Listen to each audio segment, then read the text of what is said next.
the concept of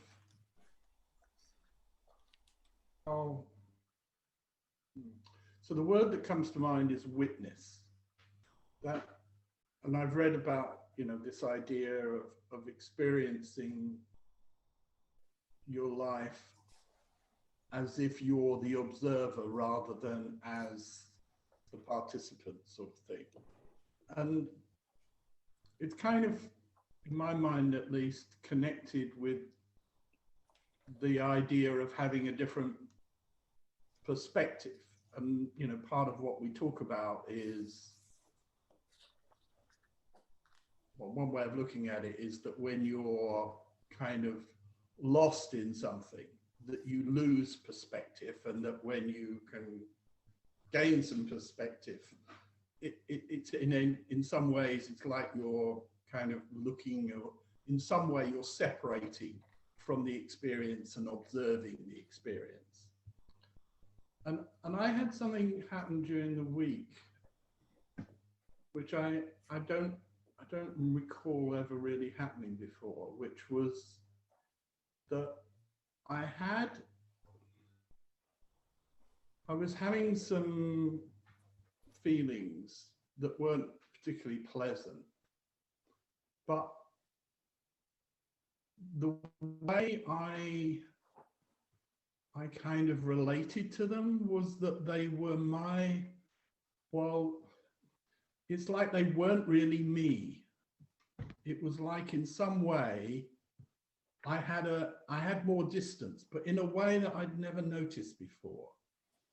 And it was really interesting. So I still felt them, but it wasn't so kind of, they were strong feelings, but I didn't feel like I was inside them. I was somehow outside them, or at least further away. And I thought, oh, this must be what some people, talk about as another way of talking about perspective. And, maybe when Dickon talks about, falling into your deeper self, or whatever the language he uses, maybe that's also what he's talking about. And it was really interesting. And it was around for about 24, 36 hours. And at first I thought, oh, this is, I've obviously had some sort of insight here, and things have rearranged themselves, and this is how it's going to be. And then it kind of faded, and I haven't really gone back there yet. It was around for, a day and a half or so, but I just wondered whether any of that made any sense to anyone else, and what you've experienced. Maybe you all live there all the time, I don't know, but no. And what did it feel like, Frank, that kind of 24, 36 hours? What did it feel like? How did it feel different from that period of time that didn't have that experience? Well, I mean, it's quite difficult to describe, but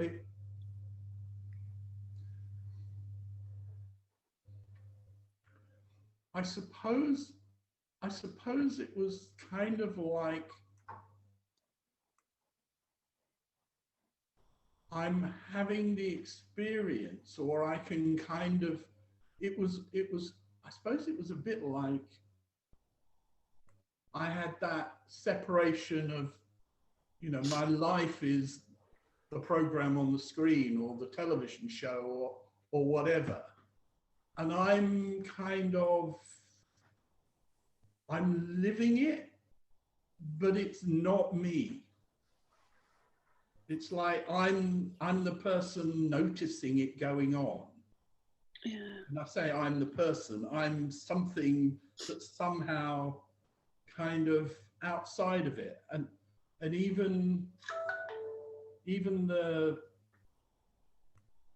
yeah, I'm really struggling with this. I haven't tried to talk about it before. That's okay. But yeah, I'll stop. And I know this is, sorry, Frank. I know this is a stupid question, but did it feel nicer, better? Did it feel, yes, yeah. Absolutely, yeah. Yeah. Yeah, it felt, it felt dramatically different in the Right. sense that it all looked so much simpler and made so much more sense. Yeah, that's a good question. I hadn't got there with my description. So it was like, oh, this is what they're talking about. That was kind of the way it seemed to me. It was like I had somehow kind of entered this space where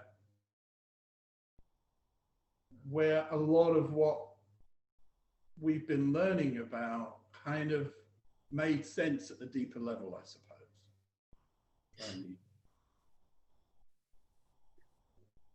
Yeah. Well, that's a great thing to experience. That's amazing. I mean, it could have been a schizophrenic episode, of course. I have no idea.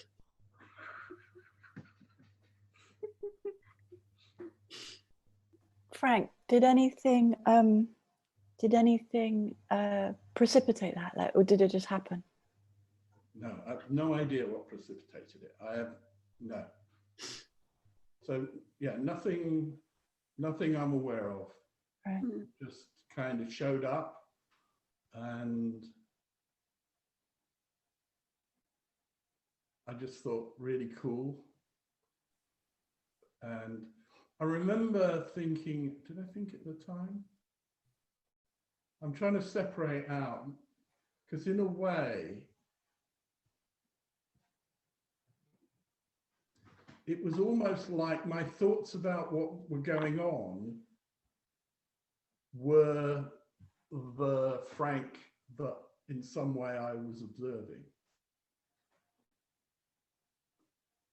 And the position from which I was observing was just, that was all there was.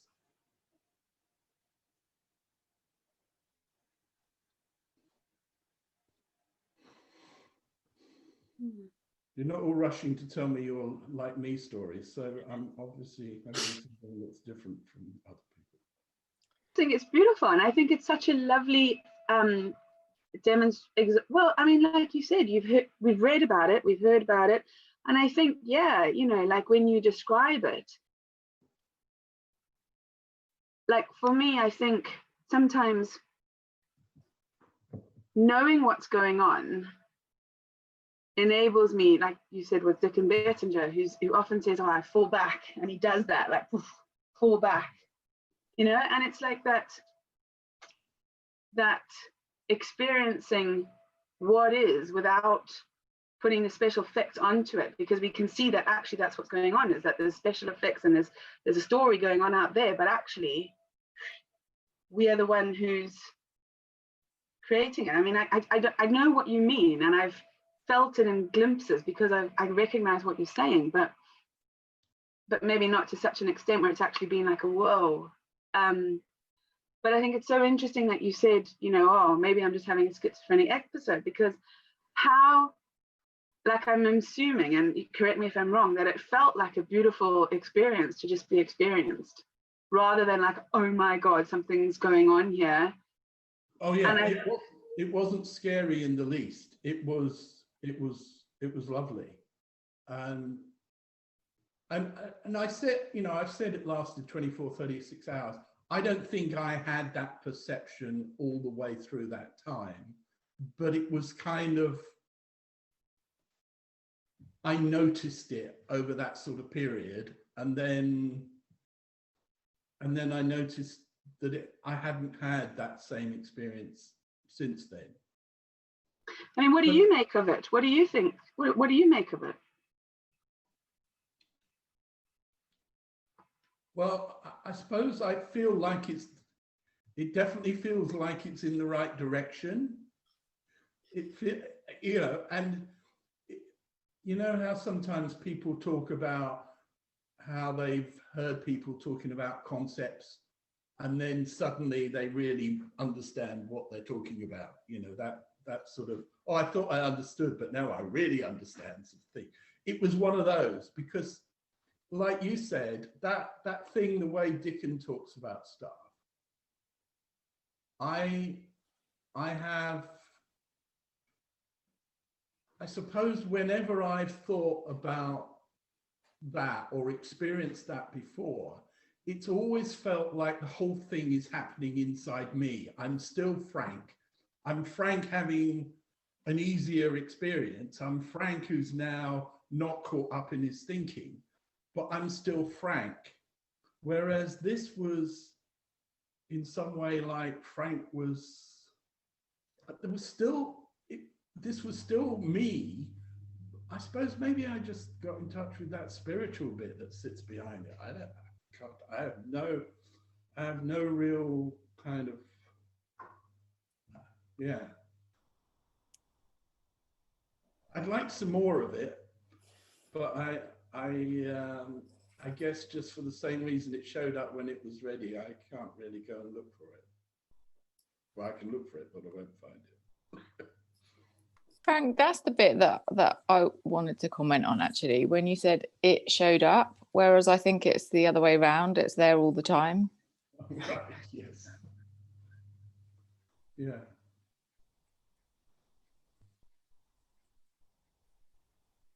I think the fact that you pointed to the spiritual element is like, that's what was occurring to me the whole time you were talking, was like, that just feels so spiritual, you know, and points to the mind or to that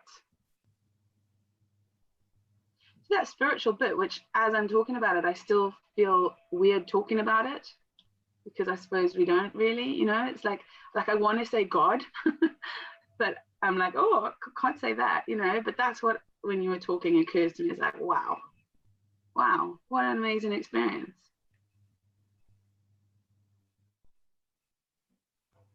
Yeah.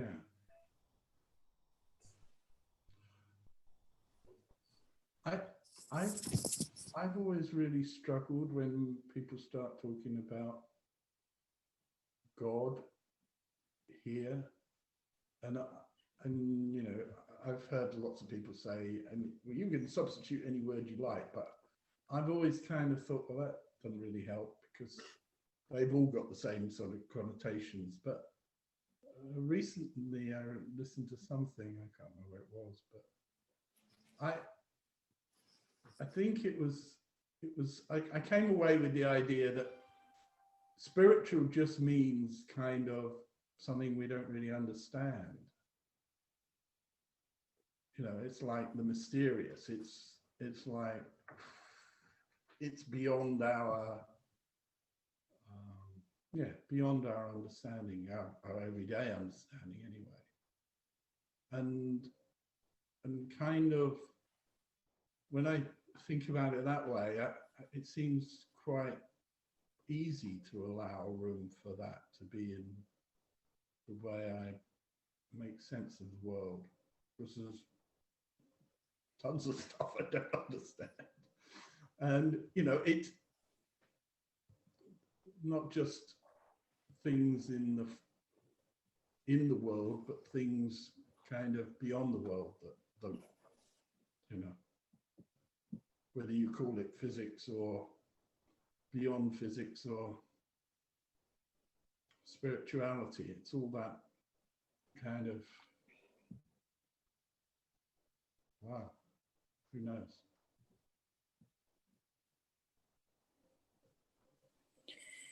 I don't quite know how to say what I want to say, but I'm going to give it a go anyway. But sometimes I feel like with when we sort of go towards the spiritual side, it's almost like there's this desire to almost sort of peer down at spirituality or to somehow observe it. And the way that I see it is that you can't do that because it is us. So you like, it's as if you wanted to take your eyeballs out your head and look down, like it just wouldn't work. You know, do you know what I mean? Like you can't observe it that way because we are it. So we're observing it from the inside kind of thing. I don't know if that makes any sense, but I think sometimes we get a bit tied up in wanting to kind of understand something that is maybe not understandable.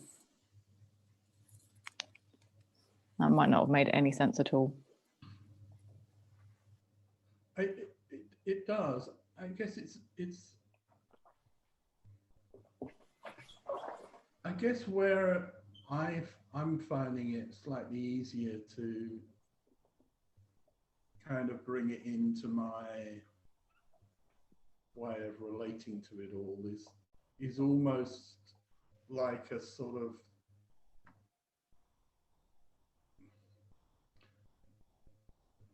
tuning into a different radio station. Like all the radio stations are playing all the time, but you tune into one. I mean, it's a lot easier with the old-fashioned analog dial things, but it's and I'm sort of you know, the way I'm recently relating to it is that, so there's this world of form, which is where I kind of hang out most of the time.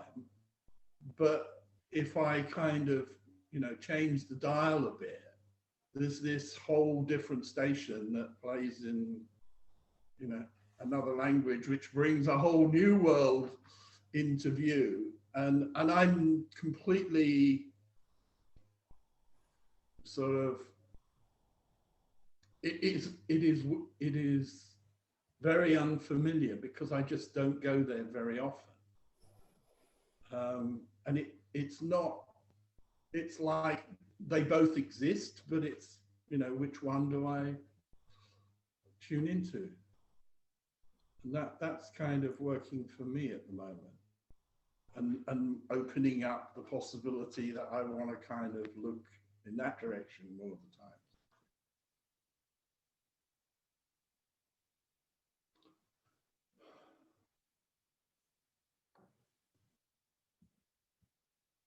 How do other people see it?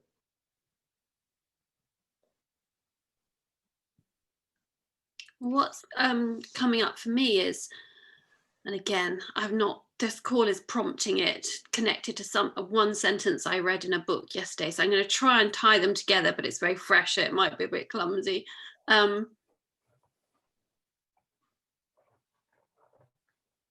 It's the direction of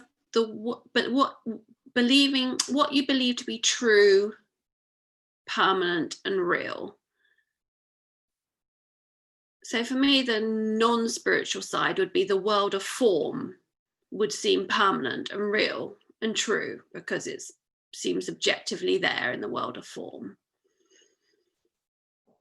But actually, I think where we're looking today is that's not permanent or true. It's the spiritual part, the non-formed part of life, which is the true, the permanent, because it's non-changing. And then the reason I say that, I read this line in a book yesterday, and I'll read it, and it's got a name that I will not get right either. But anyway, and it said, still, I keep in mind the enigmatic and yet oddly noble words of the early Christian theologian Tertullian. But the quote is, I believe because it is absurd. And I read that yesterday and it didn't make sense to me. But now in the context of,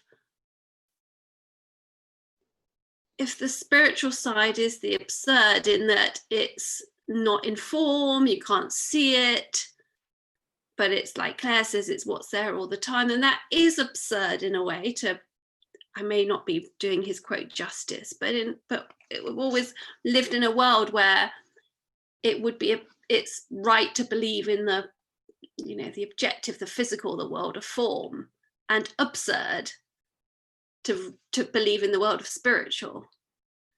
But actually I'm seeing that the other way around this morning, and it's very fresh. So I don't think it's fully formed, but actually I think that's what he's pointing to. I believe in it because it's absurd. If it's absurd to the kind of rational, logical, informed mind, then that's what makes it true. So I'm seeing something there. Yeah.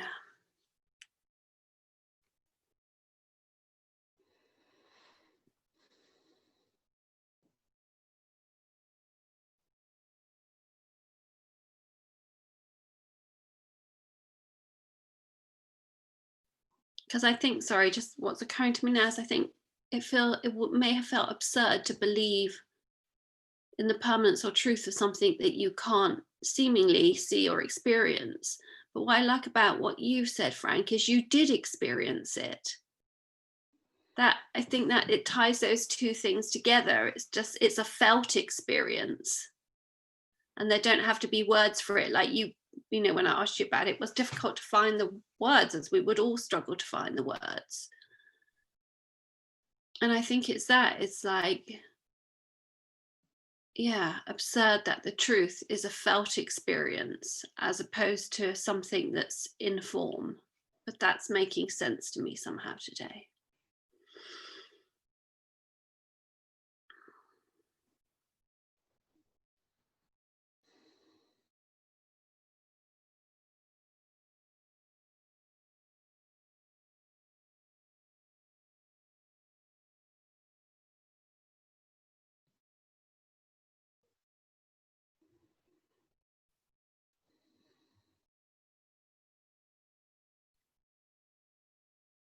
I think that's really lovely. You know, what occurred to me when Claire said just now about taking your eyes out and putting them on your head to observe it, like as I'm listening to you all, like it is observable. I think it is in other people all the time if we're open to it. But I think sometimes previously maybe where I've gotten tripped up is, okay, well, I can't see it in myself. But actually, when you do look for it, or even when you just happen to stumble across it in other people and in nature and in life and in like, wow, understanding that everything has come from it, from that formless energy. Absolutely everything has come from an idea or, the creative nothingness, like from nothing. That is, like, it is absurd, isn't it? How the hell does that happen? But it is amazing. And it's so evident everywhere when we're open to it, or when we maybe, like you say, Frank, have that experience and actually wake up to it. It's really quite overwhelming today, looking at you all and thinking, oh my God, you're all like this infinite potential of like nothingness, of absurdness. Like, it's not there, but it is, and it's more real than anything else. I'm loving this conversation.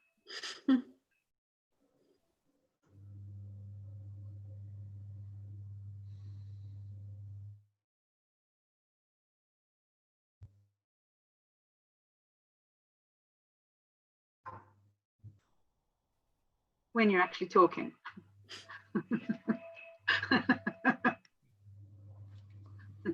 I dug out another one of those poems.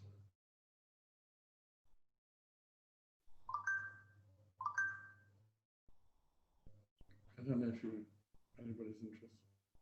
Yes, please. This is more of a fun one rather than a deep one, but it's called Lily's Loose. Lily is the operator at the switchboard of my brain. And when she starts reacting, my life becomes insane. She's supposed to be employed by me and play a passive role, but anytime I'm insecure, Lily takes control. Lily's loose, Lily's loose, Lily's loose today. Tell everyone around me just to clear out of my way. The things I say won't make much sense. All common sense is lost, because when Lily's at the switchboard, all my wires get crossed. Lily is my own creation. Thought I needed her with me to organize and then recall all my life's history. But she started taking liberty with all my information. And whenever she starts plugging in, I get a bad sensation. Lily's loose, Lily's loose, Lily's loose today. Tell the world to hurry by and stay out of my way. I'm feeling very scattered. I'm lost in my emotion. Lily's on a rampage and she's causing a commotion. She looks out through my eyeballs and sees what I do see, then hooks up wires to my past. She thinks she's helping me. When I'm in a good mood, I can smile at her endeavor. But when I'm in a bad mood, Lily's boss and she is clever. Lily's loose, Lily's loose, Lily's loose today. To all my friends and relatives, to stay out of my way. I don't give hugs and kisses when I'm in this frame of mind. And please don't take me seriously. It'd be a waste of time. Lily's loose. Wow. I love that. Is that another Sue? It's another Sue, yeah. That book's got to be got, hasn't it? That's just brilliant. Yeah, it's great. Yeah. I love the very humanness part of that. It's kind of, I love that this conversation goes from very, well, it goes all over the place, but I love the human. I think we can all recognize ourselves in that so well.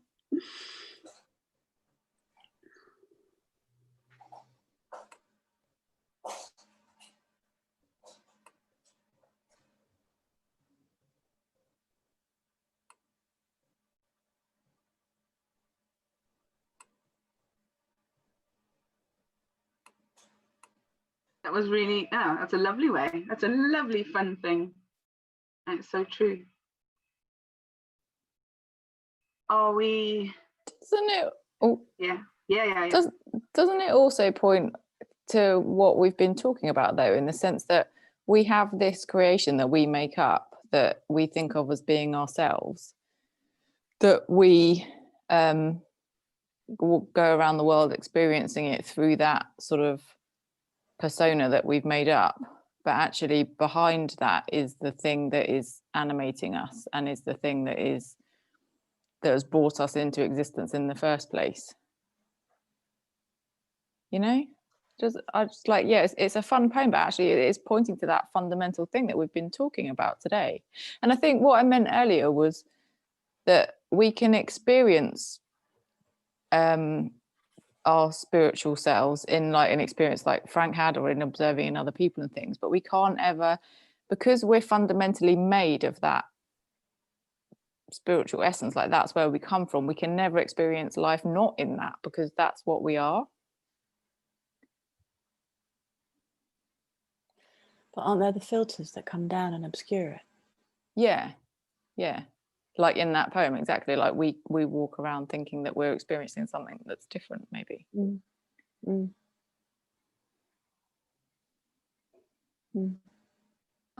Claire, what difference does that make to you to know that? What does that change? What difference? Good question, Sally. I just find it endlessly fascinating, really, when I think about it, and I think about it a lot, because it's one of those questions that we never fundamentally know the answer to, like, where do we come from, what is this all about? We never know, but it's a fun thing to think about. So yeah, I find it interesting, and when you actually stop to consider it, it is a bit mind-boggling, but in a good way. And I suppose it's important to get a handle on the idea that, as you pointed out, it's not something that comes to you. It's something that is with you, that you get out of the way of it. You get out of the way of yourself. Yeah, and that to remember that at all times, or to be able to remember that, is for me kind of, well, yeah, it just means it's not something to search for, as you said, Frank. It's something that's there, and if you're, on a good day, you're more in touch with that. Thank you, Lucy. You've just reminded me, you and what Claire's just said about something that made more sense to me when I was having that experience I related earlier. And that was,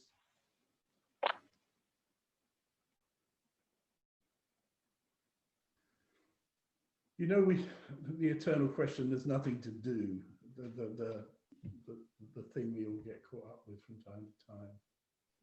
That was the thing, that was part of what I realized while I was in that, having that experience, was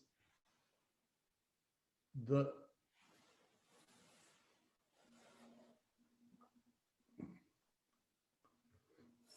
it was like the you that was having the experience of life, as opposed to the me that was observing it in some way.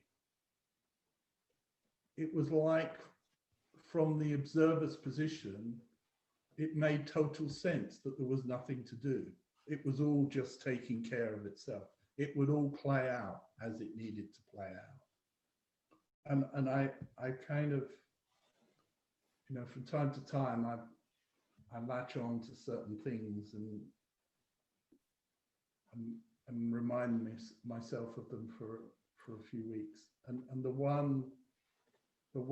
phrase I had was, the system takes care of itself. And that was kind of the bit, I guess, in a way, that I took away from that. While I was in that position and had that sense of separation, it was obvious to me that the system would take care of itself. But now I've kind of collapsed back into it, and I more feel like everything's happening to me. That temptation to think that I need to do something is more apparent, but I'm finding myself much more comfortable with just sitting back and saying the system will take care of itself. I don't know if that means anything to anybody, but that's kind of, that's really significant to me. That, because as long as you are comfortable that it will all be taken care of, you no longer feel the need to kind of worry about whether it will take care of itself, or think that you know, what is it I need to do, because there's nothing to do. Okay, so I don't know if that made any sense to anybody. Yeah. Sense to me. Yeah, it made great sense. It made, you know, that's to have a felt experience that makes sense of something you'd heard, like the system takes care of it, to have a felt experience, and therefore to know that to be the case. Yeah, that makes sense to me. It's great. Yeah. And to know that it will take care of itself, because that's the way it's designed, that's the way it works.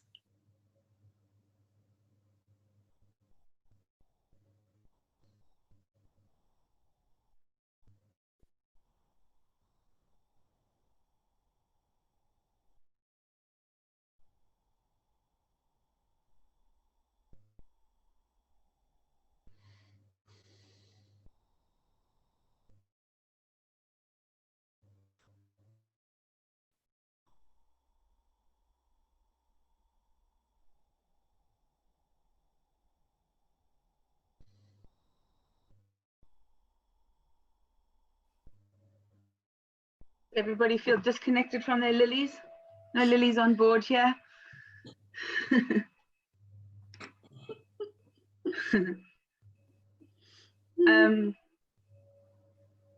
Lovely conversation. Thank you. Has anybody got anything else? Thank you for coming to play and to chat. We'll see you all again soon. Thank you. Bye-bye. Bye.